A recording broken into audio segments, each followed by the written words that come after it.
Nous avons maintenant Bart Grothuit qui est avec nous. Nous avons également Henri Paillère de l'AIEA et Vakivaza Ramani d'EDF. Alors Bart, il est des Pays-Bas, donc vous m'entendez? Yes, Claude. Thank you. Very good morning. Bonjour. Je veux vraiment te remercier d'être avec nous parce que ça n'a pas été facile. Vous êtes en session plénière du Parlement européen avec des agendas surchargés, mais tu as accepté de prendre un petit moment pour nous. Donc vraiment un grand merci. Les Pays-Bas sont un pays très important en ce moment dans la bataille pour le nucléaire puisque vous vous battez vous-même chez vous, enfin, de façon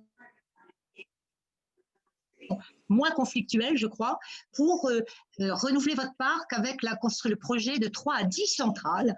Alors, quel type de centrale? Voilà, et nous verrons ensuite avec EDF et l'AIEA, avec Henri, comment ces les entreprises vont pouvoir mobiliser les financements et les moyens pour attirer les investisseurs étrangers, car on le sait sur le marché, les investissements sont très lourds, ils sont très longs, et nous avons besoin non seulement de soutien public, mais aussi des opérateurs de marché. Donc, Bart, c'est à toi. Thank you. So we come from a very different place than my Czech colleague just spoke. So to be honest, in 1959, it all started for the Netherlands because we found in Groningen, in the northern parts, we found the largest natural gas field in Europe, of course, and one of the biggest in the world. And what you should realize is that the Netherlands come from a position where 98% of all households are connected to gas. The other 2% are probably wooden shed somewhere in a forest or something. Everyone is connected to gas. But recently, earthquakes started to appear. Houses started to tremble and shake. There was severe damage, and the resistance among the population in the past decade or so has become significantly. And our largest gas field will be shut down entirely because of the lack of public support for gas. Now, that has happened, and what also has happened is that the prices for solar and for wind have significantly decreased, as you know, more than 80%. We've had some trouble with Russia, but like many countries, so it's a question of energy independence as well. Realizing that we are a really small, tiny country with only 17.5, nearly 18 million people. I mean, the Nordics, just imagine, like Denmark, Sweden, and Norway, they are so large, but they usually have between 5, 6, 7, 8 million inhabitants. We have about 18, an even smaller part. So choosing for solar and wind would destroy our landscape. It would destroy every field that we have. We don't have the space, and that's clearly something that we are thinking about. And then, of course, the decarbonization, which made us choose for nuclear. We're the largest party. I'm part of the largest political party in the Netherlands. We have the Prime Minister, and we started the debate on nuclear, and we said we want about 10 nuclear facilities as part of our energy mix. Also because the IPCC has said you can't exclude it. Also because the IEA has said it. And I think for the political support, the Netherlands has grown significantly. Our party has said it. The Christian Democrats have supported it. They're also a governing party. And recently, I spoke to my social democratic colleagues in the European Parliament, and they're also telling me, so like, we don't oppose nuclear energy, also not as part of the Green Deal, part of the taxonomy. We don't oppose it. We just think it's too expensive, and we think it's too this, and there's a problem with the waste, etc. We don't oppose it fundamentally. Now, the Greens in the Netherlands, local municipalities, some of the politicians locally have recently said that they support nuclear as well. So things are changing, things are shifting. The latest opinion poll that we had in the Netherlands is 2018. 54% of the Netherlands population was in favor of nuclear. And I think that has significantly grown, but there hasn't been a survey recently. But I think that we need it. We need the knowledge in the Netherlands. Of course, it might be expensive, but that's what we're here to talk about, right?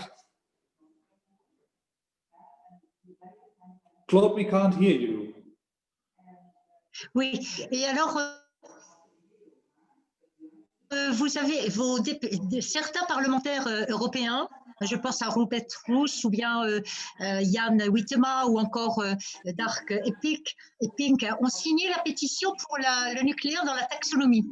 Donc, je voudrais savoir où est-ce que ça en est du point de vue de la réflexion sur ce sujet au sein du Parlement européen et comment vous allez appuyer l'État des Pays-Bas pour que la taxonomie tienne compte évidemment des avantages du nucléaire pour, pour la lutte contre le réchauffement climatique. Yeah, that's a good question because we think that we need government support to build our nuclear facilities. We are thinking about 10. We haven't made a decision on what sort of reactors we need. We're not sure, but we want it, and we need support from the government. For example, with minimum tariffs. For example, in the building costs of a facility. But we're also thinking here about a joint European, let's say, joint ventures in Europe to build nuclear facilities in Europe between countries, which might also be interesting. And of course, we signed a letter that if you want a carbon low, carbon neutral economy, you can't exclude nuclear. And so Jan Huytema, my colleague, has indeed said it, but the Joint Research Center from the Commission right now, which is investigating nuclear, should be very aware of the debates in energy, how they can flip-flop from within a couple of years, people can have an entire different perspective on how to create the energy mix. And what we need is clear, rational science, good arguments, solid future-proof arguments. And that also entails a decision now to be taken in December or January in order to be sure that we can invest in nuclear. Our government is prepared, not just to invest in the Netherlands, for example. Let me just touch on this also, Claude. Our government has said, or our party has said, we are willing to invest in nuclear facilities in other European countries. Listen, think about that. It's not European money, it's our government who wants that. But we will need a regulatory and legal framework in order to make that happen. And I think that this Joint Research Center should be aware of the storm that is about to appear if we do not recognize nuclear as a carbon low as part of the Green Deal. As simple as that. I hope that somewhat answers your question. Alors, merci. Je vais interroger tout de suite Vaki. Donc, Vaki Ramani, qui travaille à la direction nouveaux projets à EDF. EDF qui a un challenge incroyable, puisque tout le monde le sait, c'est le parc le plus important d'Europe. Il est confronté à son renouvellement pour 14 centrales qui sont même dans la loi de programmation énergétique et nous avons devant nous un EPR en finition, si j'ose dire. On a porté du combustible il n'y a pas longtemps dans l'espace de la centrale de Flamanville et je voudrais que Vaki nous dise un petit peu les perspectives pour le parc et pour EDF au passage, et de voir comment on va pouvoir mener la bataille sur les marchés, puisque encore aujourd'hui, nous n'avons pas la reconnaissance, la possibilité d'avoir le soutien financier au niveau européen pour les investissements à venir. Donc Vaki, si tu es là, je ne te vois pas. Bonjour Claude, est-ce que vous m'entendez? Parfait. Très bien, très bien. Bien, écoutez, d'abord, merci beaucoup de me donner un peu de temps pour expliquer ce que nous faisons et comment nous envisageons de développer et d'asseoir, de continuer, de prolonger en fait la position du nucléaire en Europe. Peut-être avant tout cela, je voudrais peut-être couvrir très rapidement vraiment les enjeux du financement, Claude, parce que ça me paraît important dans notre débat aujourd'hui. Je pense que dans ce forum, tout le monde est convaincu déjà que le nucléaire est absolument nécessaire comme complément renouvelable si l'Europe souhaite atteindre la neutralité carbone. Et évidemment, c'est dans cette logique-là que j'inscrirai ce que je vais dire par la suite. Alors, les caractéristiques du nucléaire, on les connaît tous, on les partage. c'est très certainement un très haut niveau d'investissement en capital en début de projet, et ça pour une période assez étendue, en tout cas pour les centrales de puissance, jusqu'à temps que l'avènement des SMR se produise. Pour l'instant, c'est la puissance et il nous faut investir pendant 5 à 10 ans, et beaucoup d'argent au départ. Mais ce sont ensuite des actifs avec un temps très long, plus de 60 ans, peut-être 80 si on arrive à étendre encore leur durée de vie, et pendant l'exploitation, un faible niveau de coût d'exploitation, très prédictible, une stabilité et une fiabilité dans les coûts de production une fois que la centrale est construite. Ça, c'est les caractéristiques qu'on connaît du nucléaire. Alors, quand on se le dit comme ça, on se demande, mais alors, les enjeux portent évidemment sur le financement de ce très fort niveau de capital en début et du risque associé. Donc, comment attirer de l'argent, de l'investissement dans nos projets? Alors, si je veux le dire simplement, ça repose en pratique, la logique des investisseurs, sur 3 gros piliers. Pilier numéro 1, la stabilité sur le long terme de l'environnement dans lequel se fait le projet. Pilier numéro 2, la visibilité qu'on peut donner sur le long terme de l'ensemble des paramètres associés au projet qui permettent aux investisseurs de calculer, on va dire, un cash flow sur l'ensemble de la durée. Et puis, troisième pilier, tout ce qui permet de réduire le risque ou d'allouer proprement le risque de façon à ce que, justement, les uns et les autres puissent en fait réduire leurs coûts d'investissement ou leurs primes de risque quand ils investiront. Alors du coup, si je regarde un peu ces 3 piliers de manière un peu séparée, la stabilité de l'environnement, c'est clairement un sujet régalien du gouvernement, des agences gouvernementales. C'est de leur responsabilité de créer un environnement qui, sur le long terme, en fait, ne crée pas de surprise, si je veux le dire très simplement, avec une vision sur le mix énergétique, une politique énergétique stable, qui donne confiance, et donc un risque politique associé à cette politique énergétique faible. Et l'enjeu de la taxonomie vient clairement renforcer cette confiance, afficher le rôle du nucléaire dans les objectifs d'atteinte de la neutralité carbone, et donc très clairement inscrire le nucléaire dans la taxonomie, c'est un sujet absolument clé pour donner cette confiance et ce sentiment de stabilité à long terme. Deuxième aspect, sur la visibilité à long terme. Alors, comme je l'ai dit, c'est là la capacité des investisseurs à pouvoir faire des prévisions sur les cash flows. Et donc, pour cela, il faut de bonnes prévisions sur les coûts, non seulement sur les coûts d'exploitation, et cela, on sait très bien les prédire. EDF a plus de 2000 années réacteurs d'expérience et on maîtrise cela très bien. Et il faut pouvoir aussi aujourd'hui prédire correctement les coûts de construction. Et ça nécessite de l'expérience sur la génération 3, d'avoir des opérateurs qui peuvent de manière fiable, des promoteurs qui peuvent de manière fiable évaluer le coût de construction, de développement d'une centrale nucléaire. Et on va dire ça, c'est la responsabilité des promoteurs de technologie et des industriels. Il y a par ailleurs l'autre partie qui est la partie des revenus pour pouvoir calculer évidemment ces cash flows. Et là, on tombe sur la responsabilité et le rôle des gouvernements. Monsieur Mill en a parlé très très bien tout à l'heure. Je comprends que c'est appelé aussi de leur vœu par les Néerlandais et le gouvernement actuel de la part de notre intervenant précédent. Et là, sur la visibilité pour les revenus, le gouvernement doit s'impliquer. Plusieurs approches peuvent être envisagées. On a vu EDF a expérimenté le contrat pour différence au Royaume-Uni avec le projet d'Hinkley Point C. Nous, aujourd'hui, nous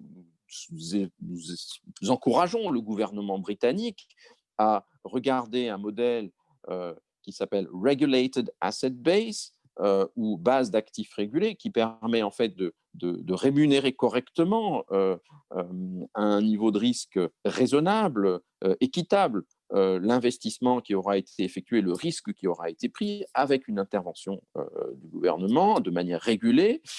Et tout ça contribue à donner de la visibilité sur les revenus. Il y a un troisième aspect sur la visibilité qui est très important, qui est le financement. Alors sur le financement, il faut pouvoir aussi anticiper quel coût de financement devra faire face le projet, et les gouvernements peuvent avoir une influence très importante sur ce sujet. On a entendu M. Mill décrire la situation, la solution promue par la République tchèque. C'est évidemment un énorme levier à la main des gouvernements que de pouvoir faire baisser mécaniquement le coût du financement. Il faut avoir en tête que le financement peut représenter plus de 20% du coût total d'un projet de cette nature, compte tenu de sa durée. Et puis le troisième pilier, la réduction de risques et la bonne allocation des risques. Et bien là-dessus, la réduction du risque, sur quoi ça repose? Sur déjà une jambe industrielle. La jambe industrielle, quelle est-elle? Eh bien, une technologie éprouvée. Donc, EDF fait la promotion en Europe de l'EPR, qui est une technologie éprouvée. Elle tourne à Taishan, en Chine aujourd'hui. Elle est en cours de mise en service à Flamanville, à Olkiluoto. Elle est déjà licenciée en Europe. La chaîne industrielle associée s'est mise en marche avec une certaine difficulté pour les premiers de série, mais aujourd'hui, toute cette chaîne industrielle est en train de s'organiser. C'est une chaîne européenne, c'est une chaîne industrielle européenne, c'est très important de le souligner. Du coup, on est d'aujourd'hui, typiquement sur un produit comme l'EPR, dans une zone où le côté prouvé de la technologie vient significativement réduire le risque industriel.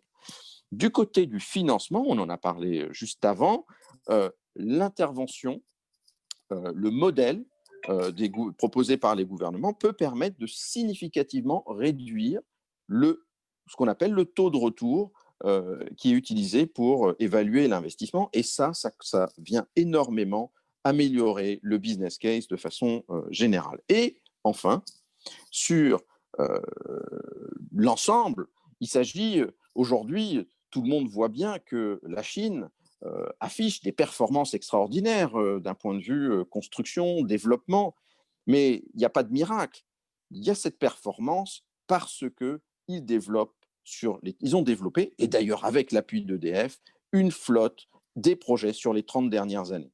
Eh bien, on doit avoir cette même ambition pour l'Europe, l'ambition de développer une flotte, c'est la nôtre, l'ambition de développer une flotte européenne d'EPR qui pourra s'appuyer sur une chaîne industrielle européenne, s'appuyer très fortement sur cette expérience-là, en commençant par Flamanville, Hinkley, Olkiluoto, puis Sizewell, puis les EPR en France, le programme français d'EPR que Claude a mentionné, puis un EPR de moyenne puissance en République tchèque, on l'espère, puis un programme en Pologne de 6 tranches, on l'espère, et puis éventuellement un programme aussi aux Pays-Bas. En tous les cas, ce programme peut avoir une réalité, peut trouver une réalité. Le fait de donner cette visibilité-là permet à la chaîne industrielle de faire ses investissements et de se mettre en ordre de marche, ce qui contribuera encore plus à réduire les coûts. Alors, je terminerai très simplement en répondant à la question sur le programme français. Aujourd'hui… Alors, une minute, oui, Makis, oui, une minute. oui.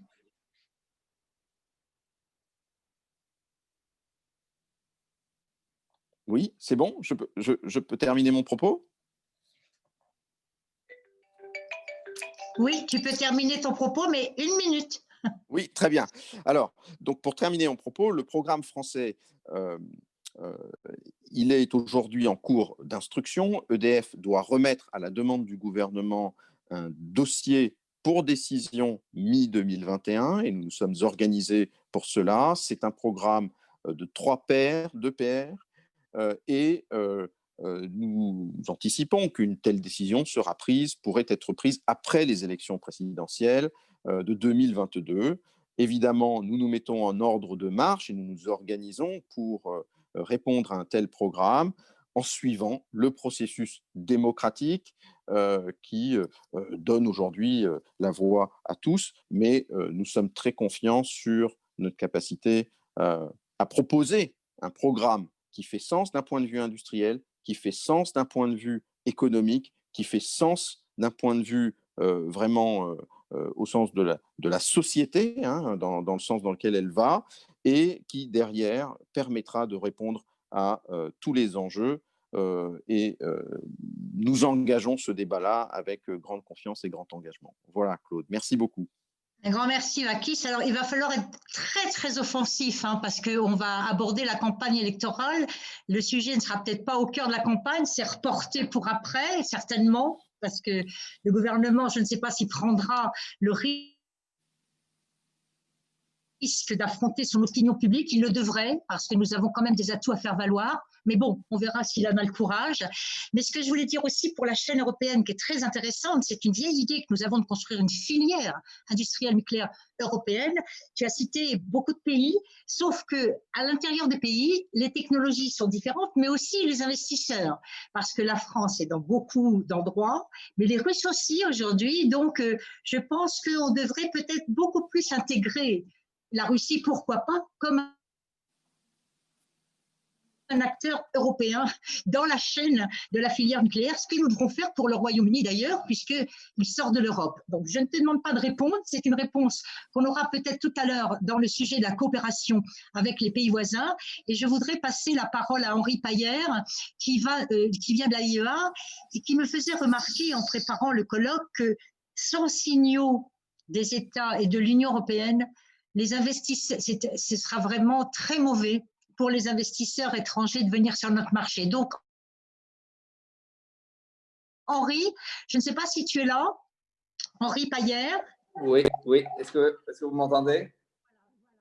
Donc, je te donne la parole pour 5-6 minutes et puis on aura débordé un petit peu notre table ronde et après nous passerons à une table ronde très importante, bien sûr, puisqu'il s'agira de voir justement le blocage que représente la gestion des combustibles usés et des déchets nucléaires. Henri, D'accord. Donc, je vais essayer d'aller vite, mais il y a 3 points un petit peu que je voudrais aborder. Le premier, c'est redonner un petit peu une perspective de tous les investissements à venir, pas seulement dans le nucléaire, un point sur la taxonomie et aussi un point sur les plans de relance. Alors, sur les investissements à venir en Europe, mais bon, dans beaucoup d'autres régions du monde, dans les 3 décennies qui viennent jusqu'en 2050, il y aura un renouvellement des premiers parcs éoliens, des capacités photovoltaïques, des investissements massifs dans les renouvelables, vu qu'il y a des objectifs qui sont donnés. Sur le nucléaire, l'extension de la durée de vie ou non, selon on va dire, les politiques des pays, en rappelant que le nucléaire existant est la technologie ou une des technologies qui produit l'électricité bas carbone la moins chère. Les investissements dans le nouveau nucléaire, donc en Europe et un certain nombre de pays, alors là j'inclus toujours le Royaume-Uni, mais la Finlande, la France, on a entendu la République tchèque, les Pays-Bas, la Hongrie, Roumanie, Bulgarie, Pologne, peut-être l'Estonie. Donc, des perspectives d'investissement, ou en tout cas des programmes nucléaires à venir dans plusieurs pays. Investissement massif aussi dans les centrales à gaz, parce qu'il y a certains pays qui vont sortir du nucléaire, d'autres qui vont sortir du charbon, et souvent le gaz est présenté comme l'alternative. Alors on sait que ce n'est pas compatible avec les objectifs climat de neutralité carbone, ça a été rappelé ce matin également. Investissement dans les moyens de stockage d'énergie, compris le pompage-turbinage, les batteries. Investissement dans les réseaux électriques. Juste pour un ordre de grandeur, l'AIE a cité 400 milliards d'euros juste sur les réseaux électriques jusqu'en 2030. Donc, ce sont des investissements massifs. Investissement peut-être aussi dans la filière hydrogène, car on sait que à l'objectif 2050, décarboner la production électrique ne sera pas suffisante. Il faut aussi décarboner les autres secteurs de l'énergie. Alors aujourd'hui, malheureusement, on sait que les prix d'électricité sur les marchés ont été tirés par le bas et les électriciens n'ont pas les capacités financières à faire tous ces investissements. Et donc, il y aura un rôle un rôle des gouvernements, de soutien public qui seront nécessaires, soit au travers de garanties d'État, de montage financier, de partage de risques, de subventions pour le renouvelable, mais aussi pour le nucléaire. Et on a entendu tout à l'heure la position tchèque là-dessus, et puis aussi des Pays-Bas. Donc là, on arrive vraiment à la question de la taxonomie. Quelles sont les technologies qui sont éligibles aux aides d'État, au soutien public, et celles qui ne le sont pas? Ce qui nous frappe, ce sont de voir que les discussions sont souvent amenées sur des sujets, des considérations politiques qui priment devant les données scientifiques. Sur ce qui est soutenable, durable ou qui ne l'est pas. Je voulais rappeler que l'Agence internationale de l'énergie, son directeur Fatih Birol a dit que nous avons besoin de toutes les technologies bas carbone et qu'on ne peut pas se payer le luxe, ni en Europe ni ailleurs, de se passer d'une ou l'autre technologie sous des prétextes qui scientifiquement ne tiennent pas la route. Donc, quelques mots sur les plans de relance pour aligner, pour essayer de ne pas prendre trop de temps. Beaucoup d'acteurs ont appelé à ce que les plans de relance soient alignés avec les objectifs climat. Évidemment, nous sommes 100% d'accord avec cela. Alors, qu'est-ce que ça peut représenter pour le nucléaire? On a beaucoup parlé dans ce colloque de nouveau nucléaire, mais je pense que l'investissement dans l'extension de la durée de vie des centrales existantes, surtout en Europe, a beaucoup de sens.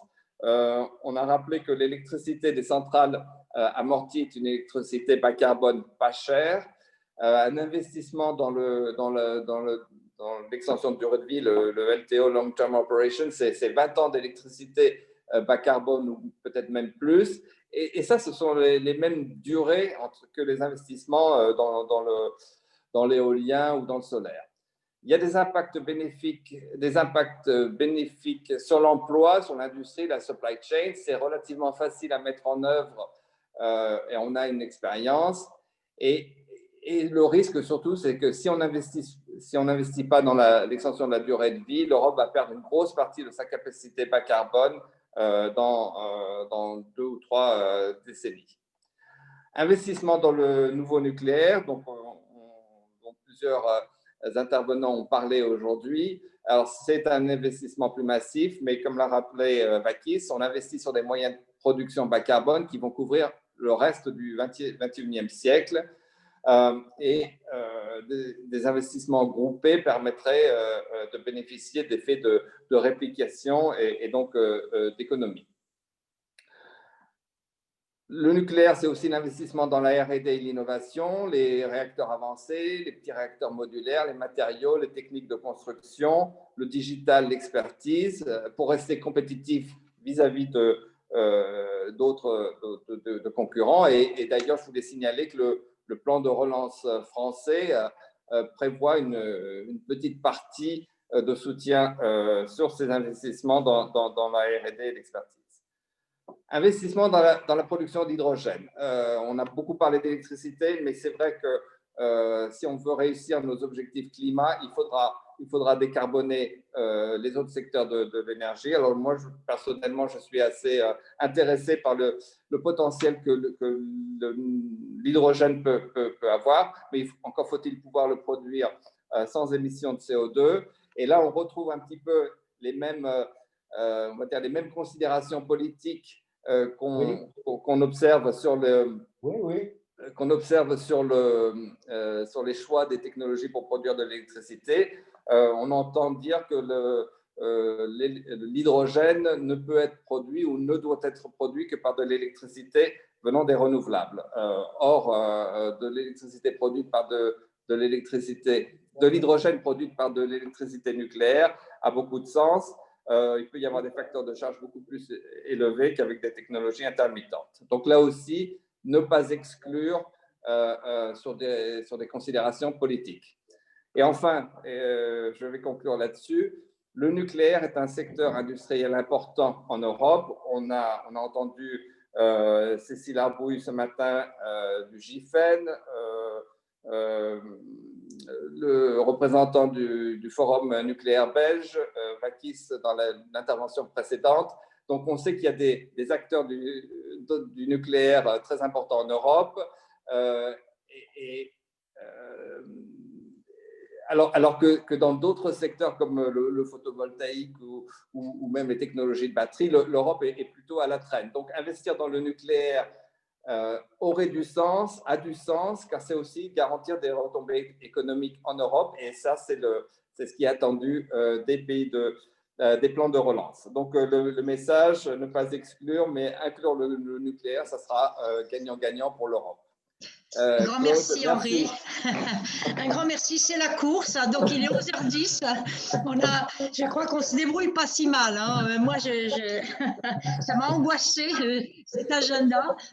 Mais je dois dire que c'est formidable. Je peux vous dire qu'on verra pour le débat plus tard. Mais on avait besoin de vous entendre dans votre diversité.